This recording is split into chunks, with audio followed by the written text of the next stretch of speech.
coin collectors, it's DC Coin World here, looking at the 1969 United States 5-cent coins.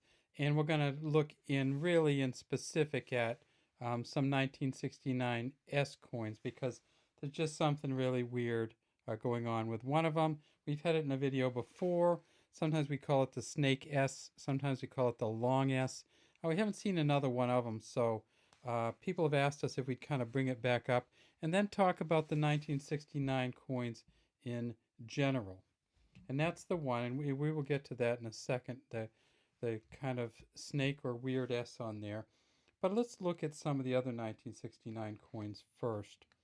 And of course, this is a 1969D. We look at the 1969D, and that kind of looks weird. A funny looking D on there. Now, some of these coins get worn down in a really kind of strange way. So when we look at the 1969D, we see that it's a little bit worn. Let's see if we can find another D. And there's another one, same kind of, a little bit different shape, but it's same kind of 1969D.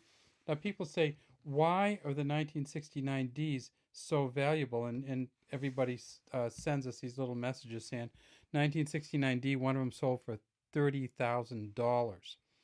Well, one of the things that you have on a 1969 coin that's very different from many other nickels is, of course, the signature of the engraver. In 1938, Felix Schlag won the competition to engrave the United States nickel or 5-cent coin. And so of course, Felix Schlag's initials are FS. His initials were never on the United States 5-cent coin until 1968. So from 1968 until 1979, you could find his initials on the front of the coin. And here they are right here. See the FS there?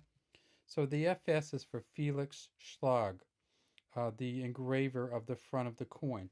Now, when you look at some of the older coins, so here's a 1964, you see that there is not anything underneath there. In fact, there's a little bit less space there. They changed it up a little bit. But in 1964, of course, there's no mint mark there, but there's also no FS there. But the other thing that was big about the 1969D that was worth so much money, we can't even see on these 1969 coins, and that is the steps. Now, if you have a 1969D with full steps, and in 1969 that would have been 5 steps. So let's look. No way to see any of the steps on any of these. But this is where the steps would be. Let's look at a coin that does have steps on it, and I'll show you. This is a proof version, and if you look at this version, you can see very well that this has steps on it. What they do to measure the full steps is they actually count them. And you'll see that this one is not a 1969, and how can you tell? Well, from 1938 until 1989, they had 5 steps. But if you count here, you count 1, 2, 3, 4, 5. This coin has 6 steps. What that means is it had to be made after 1989. If we turn it over to the front, let's see when it was made. And if I don't drop it again, come on there, and we see that this is a 1999 coin. So a little 30 years late, and of course by then they'd already been putting the P on it. And this is a mint set version. If we look, however, at the steps, we see that these aren't great steps. They're okay steps.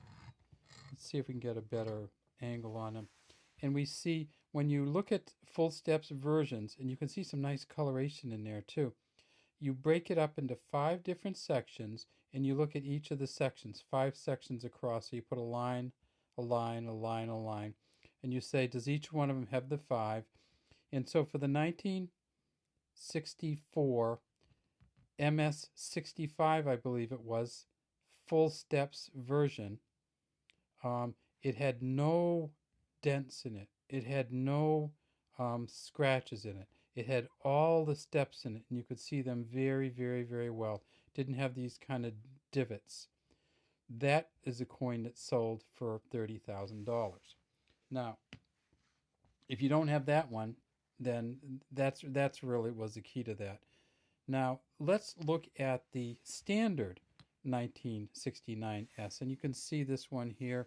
This is what the S should look like, much like this anyway.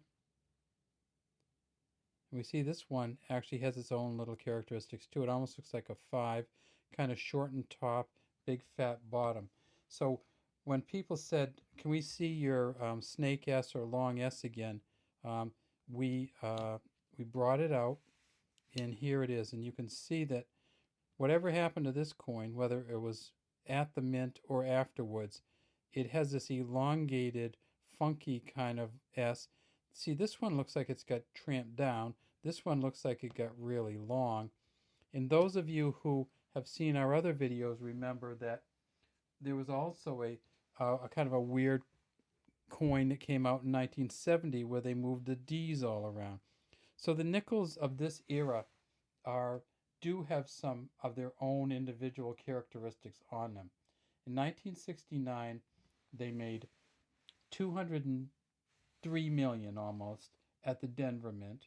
They made 120 million at the San Francisco Mint, and then they also made 2.9 million proof coins. So you can get a 1969S proof coin, but of course it won't look like that. It'll look much more like this.